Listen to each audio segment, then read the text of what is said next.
우리에게 주시는 하나님 말씀은 신약성경 골로새서 1장 3절부터 6절까지의 말씀입니다.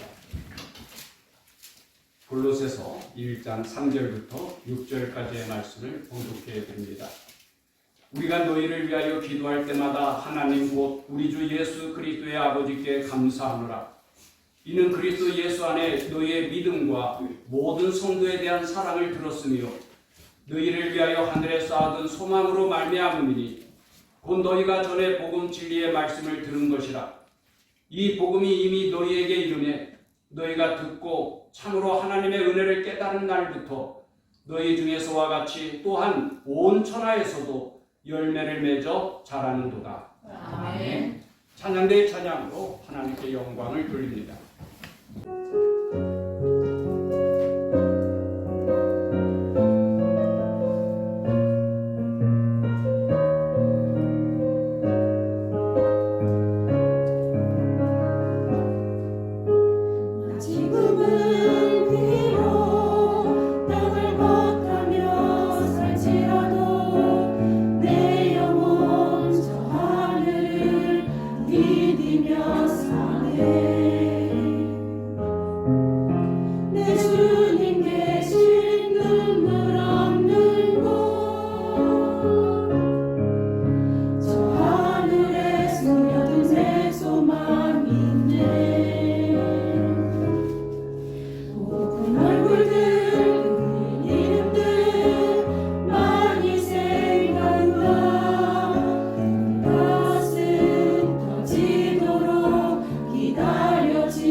감사합니다.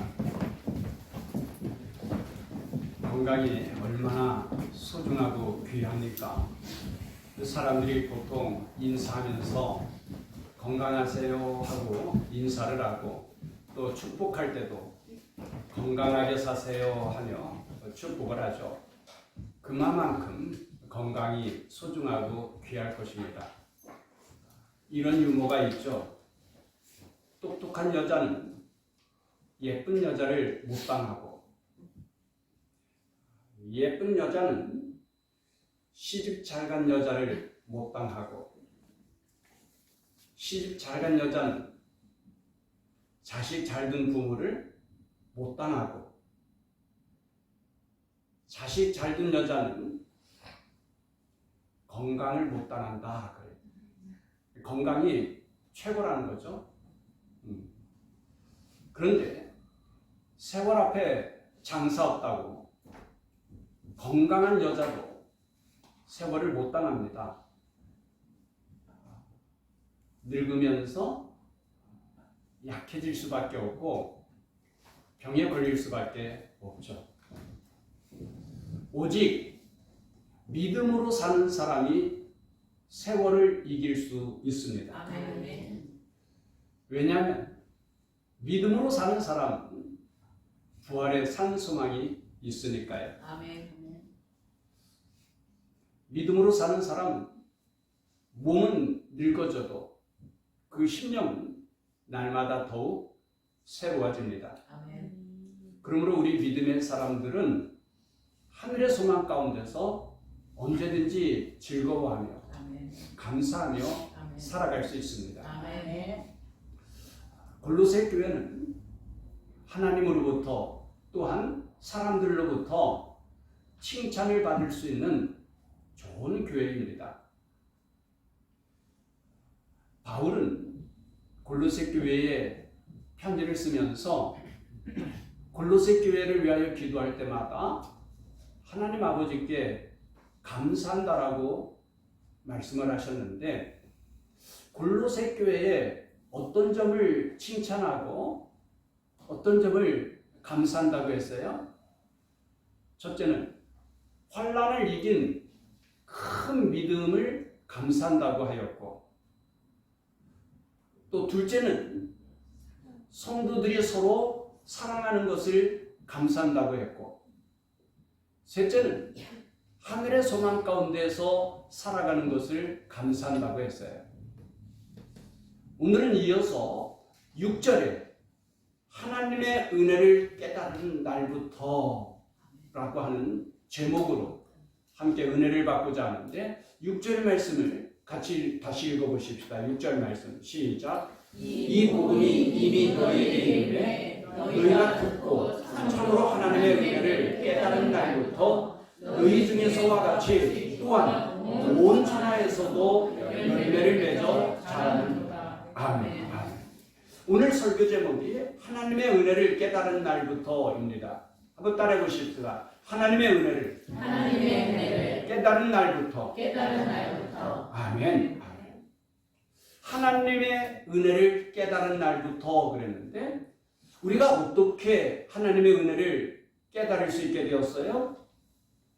이 복음이 이미 너희에게 이르네 그래요. 아멘. 무엇이 너희에게 이르네? 복음. 지난주에도 잠깐 말씀을 드렸지만 골로새 교회는 바울이 직접 개척한 교회가 아니죠. 바울이 소아시아의 수도인 에베소에서 약 3년 동안 목회하게 되는데, 그때에 골로새에 살던 에바브라고 하는 사람이 에베소에 와서 바울을 통하여 복음을 듣게 되고, 그래서 예수 그리스도를 영접하게 되었어요. 아멘. 그러면 이 에바브라가 가는 곳마다 무엇도 함께 따라가겠어요? 그렇죠. 복음도 함께 따라갑니다.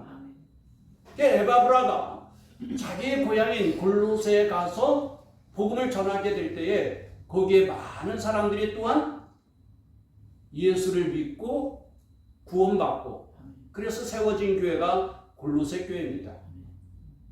여러분, 오늘 우리가 가는 곳마다 함께 따라가는 것이 무엇입니까?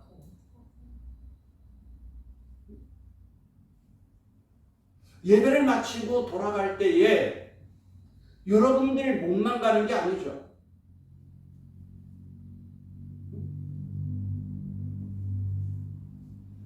우리가 예배를 끝나고 돌아갈 때에 부르는 파송의 노래가 있지 않습니까? 거칠은 광야 위에 꽃은 피어나고 세상은 내 안에서 주님의 영광 보이라. 여러분, 왜 우리가 가는 곳마다 놀라운 변화가 일어납니까? 우리가 가면 왜 거치는 광야에서도 꽃이 핍니까? 우리가 예배 마치고 돌아갈 때에 우리의 몸만 가는 것이 아니라 하나님의 말씀을 듣고 내 안에 복음을 담고 돌아가는 거죠. 그래서 이 복음으로 말미암아서 우리의 가정과 우리의 직장과 우리의 이웃들에게 놀라운 변화가 일어나게 되죠. 거친 광야 같은 그 삶의 현장에서 아름다운 꽃이 피어나고 저들이 하나님의 영광을 보게 된단 말입니다. 이것이 바로 복음의 능력이고 복음의 축복인 것이죠.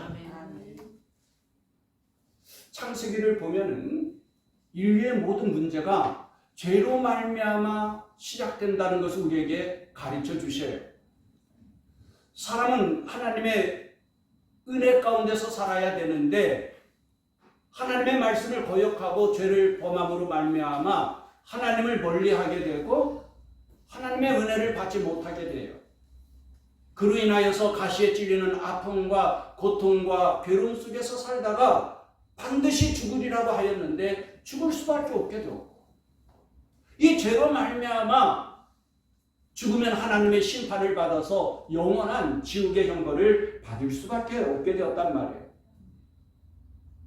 그런 우리 인간에게 가장 필요한 것, 꼭 필요한 것이 무엇일까요? 사람들마다 돈돈하지만 정말 돈이 없어서 불행한 것일까요? 젊은이들이 라떼는 별로 안 좋아한다고 하는데 요즘은 젊은이들 어떻습니까? 요즘 젊은이들 핸드폰이 없으면 불편하고 견디기 어려워하죠. 어린아이들조차도. 우리 어렸을 때만 해도 핸드폰이 있었어요? 핸드폰은 고사하고 집에 전화기도 없었죠. 그래, 보통 이장님 댁에 전화기 마을에 하나 있는데 이장님이 방송을 하죠. 누구 아버지 서울에 사는 아무개가 전화했어요. 그러면 막 달려가서 전화 받고 그러면서 좋아하고 그러지 않았어요? 집에 텔레비가 어디 있어요? 마을에서 제일 부자로 사는 집에 TV 하나 있어가지고 저녁을 일찍 먹고는 우리 열어보자 가자. 그러면은 그 열어보면서 얼마나 즐거워했어요. 요즘은 집집마다 핸드폰이 있고 아니 가족들마다 하나씩 있는 것 같아요. 거기에다가 또 TV도 보통 TV가 아니죠. 커다란 영화관 같은 TV는 없고 그 정도로 살면 행복하자. 집집마다 냉장고가 있고 요즘은 양식 걱정 안 하고 오히려 비만 걱정하죠. 이렇게 부유하게 살면서도 왜 사람들은 돈돈하면서 행복하고 거리가 뭐냐고. 인류는 놀라운 발전을 이루었지만 죄와 죽음의 문제를 해결하지 못하면 결코 행복할 수가 없어요. 불행 가운데서 멸망할 수밖에 없습니다. 지금 의료계 문제로 인하여서 나라가 시끌시끌하고 어수선하잖아요. 의술이 얼마나 발달했습니까? 의학이 얼마나 발달했어요. 그런데도 여전히 사람들은 병에 걸려서 고통당하고 죽어가고 있단 말이에요. 또한 지금 이 세상은 금방이라도 제3차 대전이 일어날 것 같은 긴장과 두려움 속에서 살아가고 있지 않습니까? 놀라운 과학의 발전을 이루었지만은 오히려 그 놀라운 과학의 힘과 기술의 힘을 가지고 더 무시무시한 무기를 만들어 놓고는 인류는 불안해하고 두려움에 빠져 있어요. 공포 속에서 헤어나지를 못해요. 사람마다 평화와 행복을 원하지만은 인류는 오히려 종말을 향하여서 치닫고 있습니다.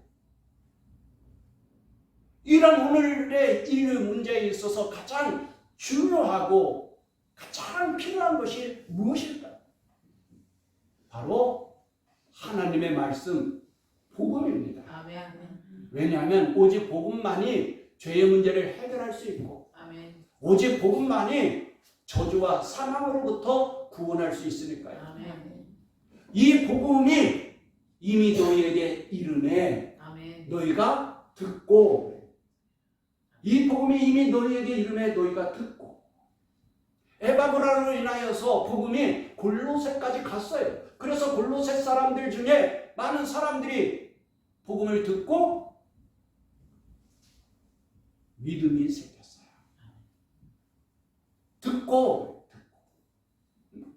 그러니까 에바브라로 인하여서 복음이 골로새에 들어갔어도 듣지 않은 사람 유익이 없어요. 소용이 없어요. 들어야 합니다. 구원의 기쁜 소식도 들어야 그것이 기쁜 소식인 거예요. 아멘.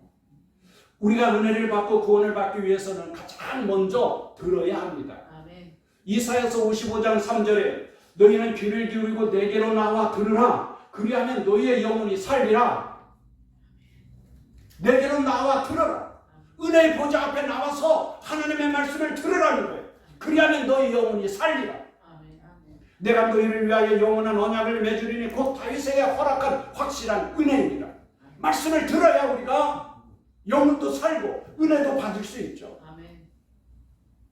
하나님의 말씀을 들어야 예수를 믿을 수 있고 예수를 믿어야 구원받을 수 있는 것이죠. 아멘. 근원 남녀노소를 막론하고 복음을 들어야 해요. 빈곤기천을 가리지 않고 은혜의 보좌 나와서 하나님의 말씀을 들어야 합니다. 아멘. 이 복음이 이미 너희에게 이르게 너희가 듣고 복음을 들으면 하나님의 은혜를 깨닫게 되는 거예요. 들어야 돼요. 제 손자 온빛이 지금 채 100일도 안 됐는데 벌써 컸어요. 그 아이가 어떻게 이렇게 쑥 자랄 수 있었을까요? 여러분도 그 아이가 젖 먹는 것 보면은 놀라게 될 거예요. 이 힘도 없는 갓난아기가 젖을 먹을 때 보면 쭉쭉 빨아먹는데 세상에 요즘 하루에 800ml씩 먹는다는 거예요. 그 아이가 얼마나 잘 커요. 벌써 이제 막 뒤집으려고 하고 막 기려고 하고 그래요.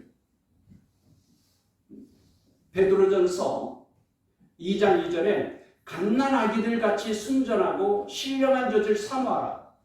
이는 그로 말미암아 너희로 구원에 이르도록 자라게 함이라. 아멘. 갓난아기들 같이. 하나님은 하나님의 말씀을 영의 양식이라고 하는데 영의 양식인 하나님의 말씀을 우리가 어떻게 먹어야 돼요? 갓난아기처럼. 아멘. 잘 모르겠으면 우리 온빛한테 가서 배워보세요.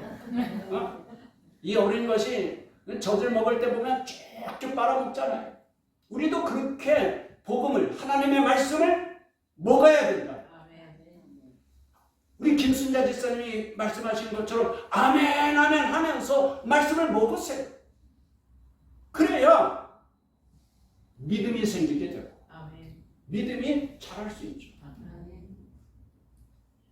그러므로 믿음은 들음에서 나요. 아멘. 들음은 그리스도의 말씀으로 말미암습니다. 아멘. 할렐루야. 아멘. 할렐루야. 아멘. 이렇게 하나님의 말씀을 들으면, 복음을 들으면은 하나님의 은혜를 깨닫게 되는데, 너희가 듣고 참으로 하나님의 은혜를 깨달은 날부터 그래요. 여기부터 이제 시작입니다. 저는 오늘 본문에서 가장 중요한 핵심 구절이라고 생각합니다. 그래서 오늘 제목이 하나님의 은혜를 깨달은 날부터예요. 왜냐하면 은혜를 깨닫지 않으면 은혜가 은혜일 수 없습니다. 여러분, 성경을 보면은 주님으로부터 은혜를 받은 많은 사람들이 나와요. 38년 동안 병들었던 자가 주님의 은혜로 고침받는 말씀도 나오고요. 심지어는 죽었던 자가 살아나기도 하고요. 귀신 들렸던 자가 고침을 받기도 해요.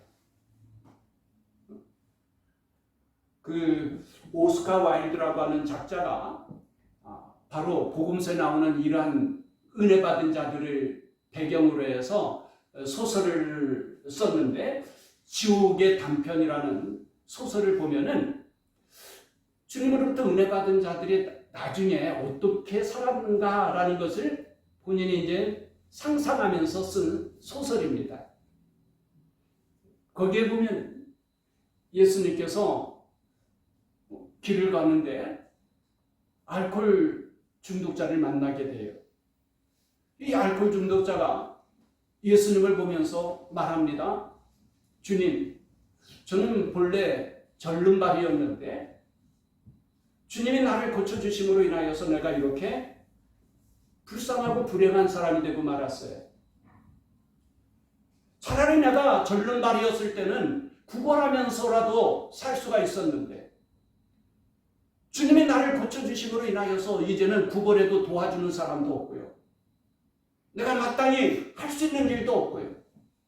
너무 힘들고 괴로워서 날마다 술을 마시게 되었는데, 그러다 보니까 이렇게 알코올 중독자가 되고 말았어요.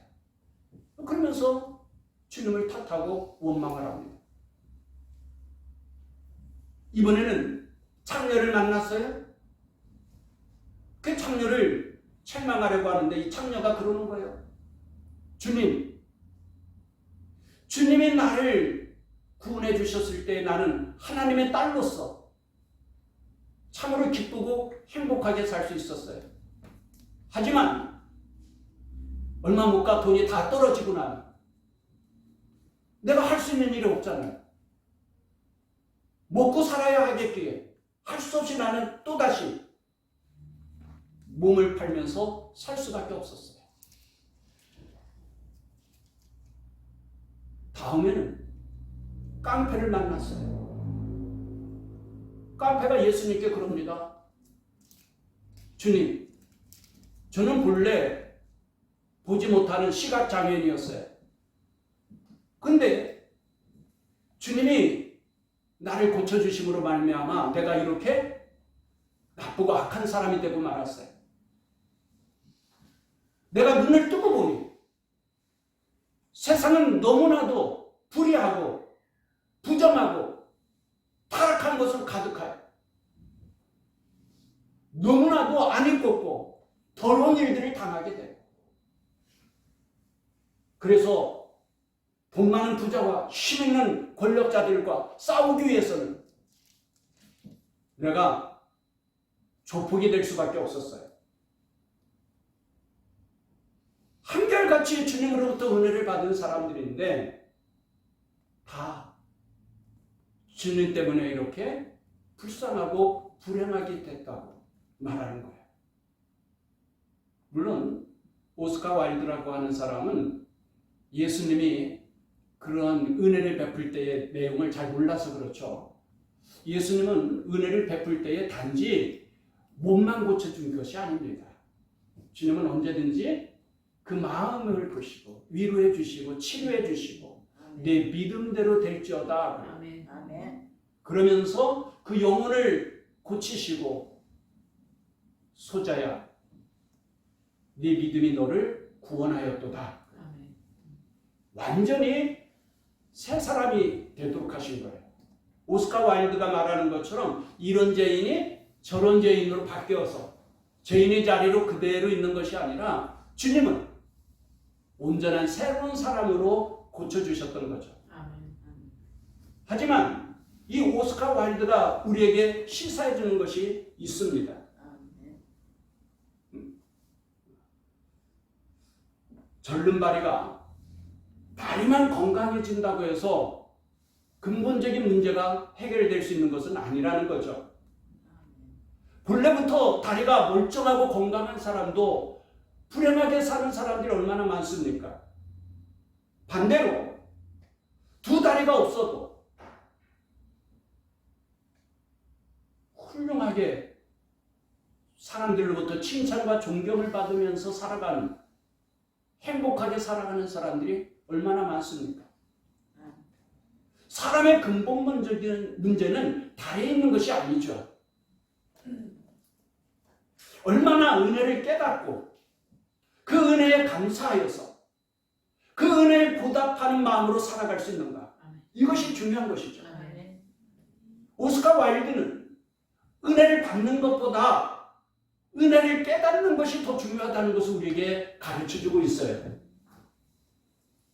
은혜를 깨닫지 못하면 은혜가 은혜일 수 없고 오히려 배은망덕하게 된다는 거예요. 여러분, 사람은 누구나 다 은혜를 누리면서 살아가고 있지 않습니까?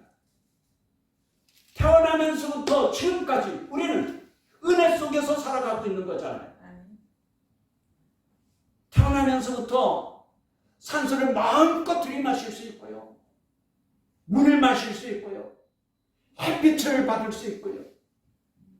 산과 강과 바다의 모든 자연 혜택을 누릴 수 있잖아요. 자연 혜택뿐입니까?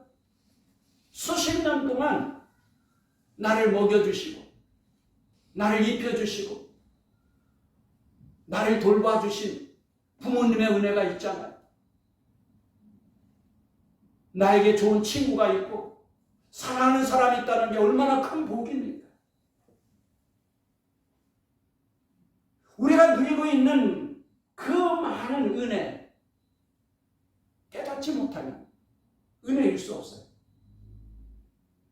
코로나 바이러스로 인하여서 날마다 우리가 누리고 있는 이 삶이 얼마나 소중하고 얼마나 놀라운 은혜인가를 우리가 깨닫게 되지 않았습니까? 내가 누려왔던 모든 것들이, 내가 지나왔던 모든 시간, 내가 걸어왔던 모든 순간 당연한 것 아니라 은혜였어. 아침 해가 뜨고 저녁에 노을, 봄의 꽃향기와 가을의 열매, 변하는 계절의 모든 순간이 당연한 것 아니라 은혜였어. 모든 것이 은혜, 은혜, 은혜. 한없는 은혜. 내 삶에 당연한 건 하나도 없었던 것은 모든 것이 은혜, 은혜였어.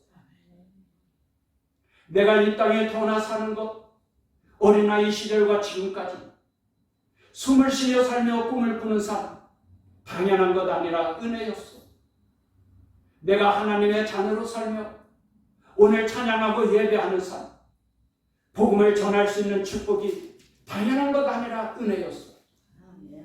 모든 것이 은혜, 은혜, 은혜, 한없는 은혜. 내 삶에 당연한 건 하나, 모든 것이 은혜, 은혜였어. 날마다의 삶이 우연이 아니라, 날마다 반복되는 일상의 생활이 우연이 아니라 바로 하나님의 은혜였답니다. 우리가 얼마나 절실하게 깨달았습니까?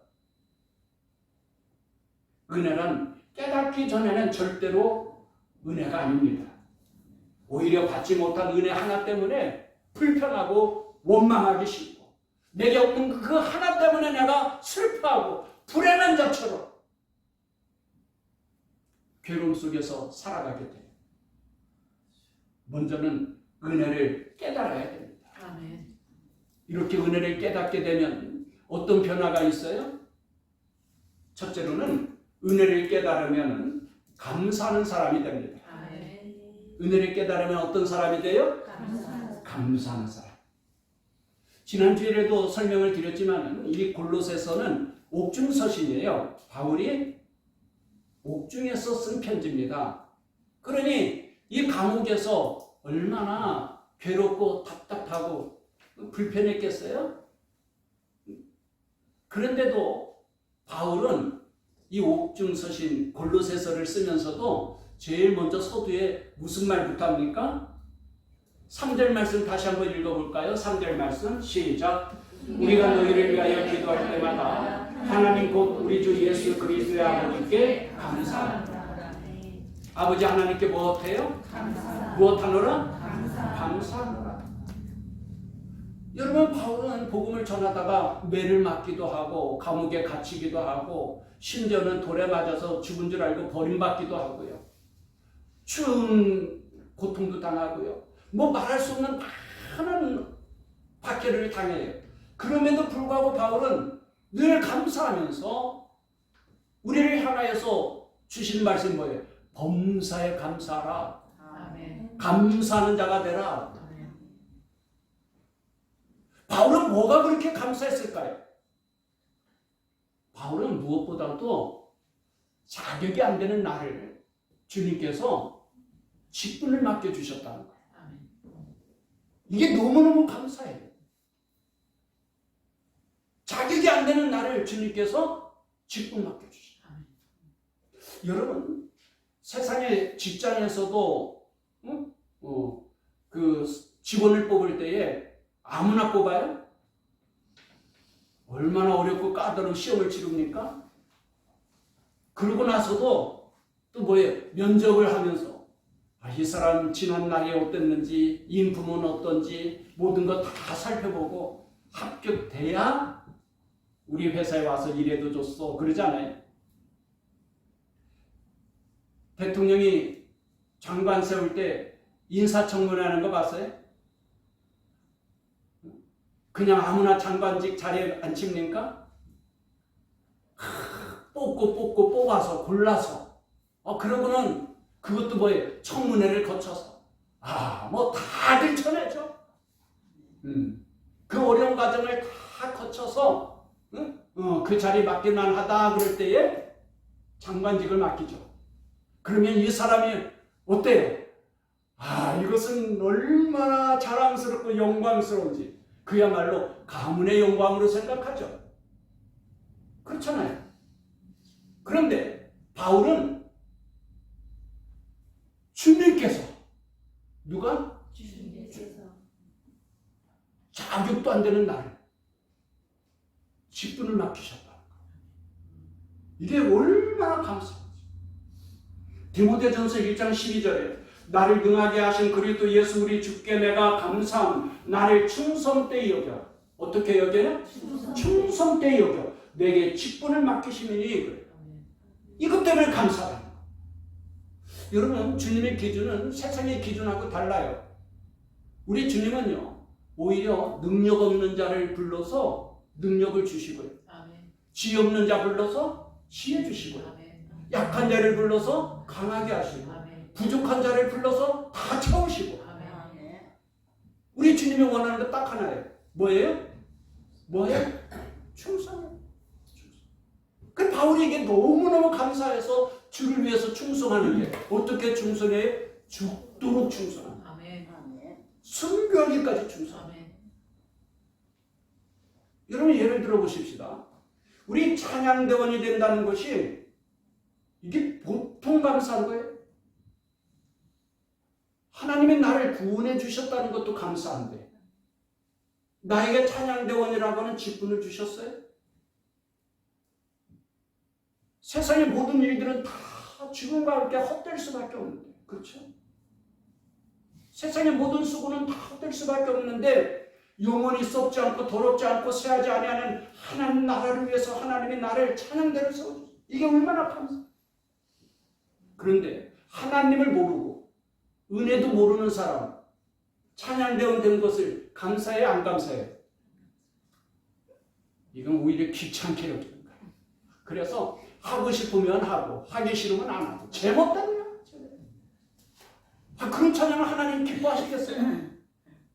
그런 찬양이 뭐 성도들에게 은혜가 되겠어요? 그러나 하나님이 어떤 분인지, 구원받은 은혜가 얼마나 큰지 그거 알면 다르죠. 하나님이 어떤 분인지, 구원받은 은혜가 얼마나 큰지 이거 알면 세상의 예배 시간에 모든 성도들을 대표해서 내가 하나님께 영광을 돌려. 이런 사람이 하고 싶으면 하고 하기 싫으면 안 하고 대충 하겠어요? 바울처럼 목숨 바쳐서 하자. 큰 힘을 열심히 그렇게 찬양하는 찬양을 하나님이 얼마나 기뻐하시겠어요? 우리 성들도 늘 은혜 받고 아멘 그러지 않겠어요? 응? 실력이야 국립 합창단만은 못하겠지만은 그래도 앞에 나와서 하나님의 은혜가 감사해서 그 얼굴 그 표정 보면서 성도들이 얼마나 은혜를 받게 되는지 그런 찬양대원들도 주를 위해서 이렇게 충성할 때 얼마나 기쁘고 자랑스럽고 영광스럽고 한번 따라해보세요. 가문의 영광이다. 어디 웃는 사람이가 수상해. 다시 한번 가문의 영광이다. 웃지 말고 진지하게 다시 한번 가문의 영광입니다. 바울이 그랬다.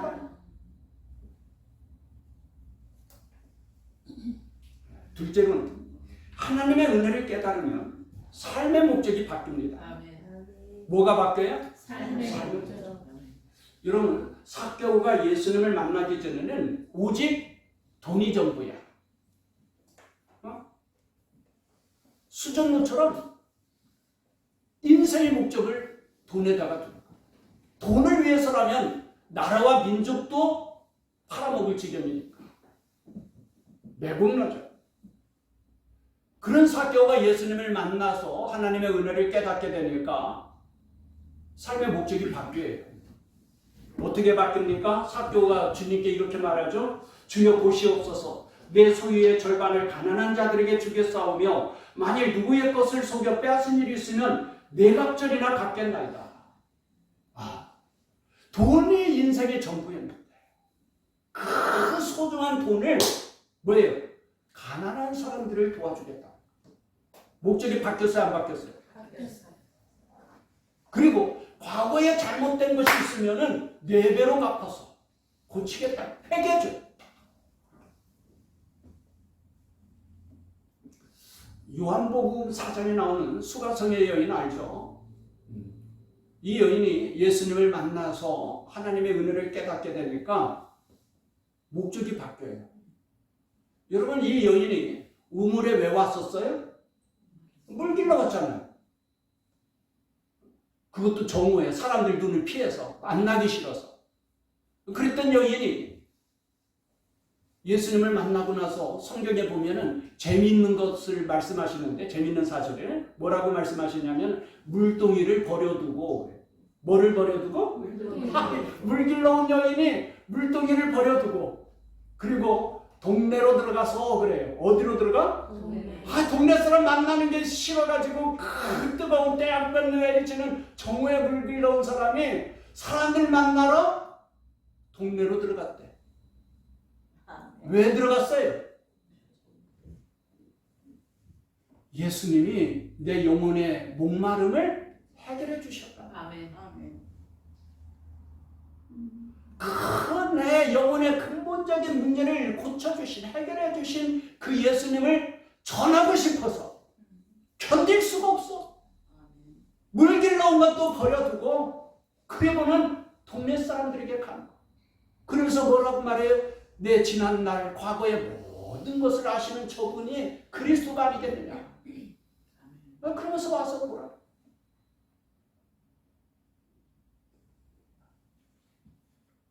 주의 말씀 받은 그날 참 기쁘고 복되도다. 이 기쁜 마음 못 이겨서 온 세상에 전하노라. 할렐루야. 삶의 목적이 바뀝니다. 복음 전하는 삶. 마지막 셋째로 하나님의 은혜를 깨달으면 열매를 맺게 됩니다. 아멘. 뭐를 맺게 돼요? 열매. 너희 중에서와 같이 또한 온 천하에서도 열매를 맺어 자라는도다. 뭐를 맺어 자라요? 열매. 예수님께서 산상보훈에서 좋은 나무가 나쁜 열매를 맺을 수 없고 못된 나무가 아름다운 열매를 맺을 수 없느니라. 아름다운 열매를 맺지 아니하는 나무마다 찍혀 불에 던져지느라. 우리가 어떻게 하나님이 기뻐하시는 아름다운 열매를 맺을 수 있나요? 복음을 들음으로 하나님의 은혜를 깨닫게 되고, 그래서 하나님께 감사하게 되고, 내 삶의 목적이 바뀌어지는 거예요. 아멘. 그래서 오늘 우리도 바울처럼 또 수가성의 여인처럼 복음을 전하는 전도자로 살아가게 돼요. 아멘. 감사의 열매와 전도자의 열매를 맺게 되었죠. 아름다운 열매 아닙니까? 우리를 통하여 복음을 들은 우리의 가족과 우리 직장의 동료들과 이웃들도 하나님의 은혜를 깨닫게 되지 않을까요? 그들도 하나님의 은혜를 깨닫게 되면 하나님께 감사하겠죠. 그들도 삶의 목적이 바뀌어지겠죠. 그들도 이제 복음을 전하는 전도자의 삶을 살아가겠죠. 이렇게 복음으로 하나님의 은혜를 깨달은 사람들로 말미암아 골로새 지역뿐만 아니라 여기 천안 지역뿐만 아니라 온 천하에서도 열매를 맺어 자라는도다. 아멘. 할렐루야. 아멘. 할렐루야. 아멘. 이러한 변화의 기적들이 먼저 복음을 듣고 하나님의 은혜를 깨닫고 하나님께 감사하여서 삶의 목적이 이제 복음 전하는 자로 바뀌어진 우리를 통하여서 이루어지게 되기를 주님의 이름으로 축원합니다. 아멘. 기도하십시오.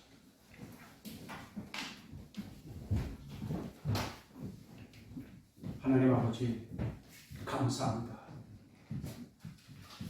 우리가 복음을 통하여 하나님의 은혜를 깨닫게 되고 그래서 그 은혜에 감사하게 되고 아멘. 그래서 우리의 삶의 목적도 바뀌어지게 되어서 아멘. 주님께서 우리에게 맡겨주신 복음의 사명을 위하여 기도하고 아멘. 힘써 일할 수 있게 하여 주신 것 감사합니다. 아멘.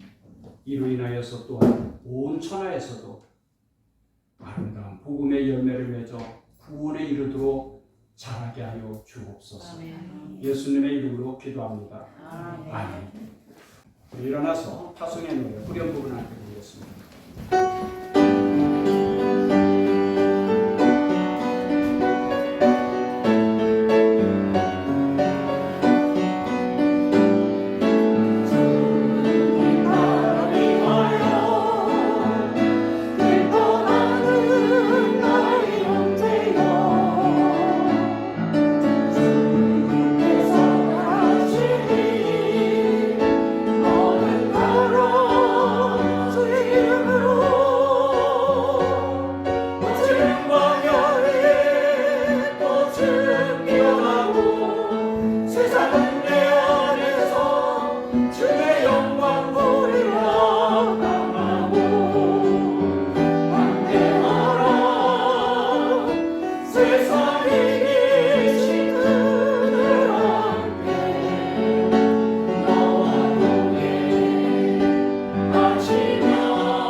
주님께서 이제 여러분을 각각 세상으로 보내십니다.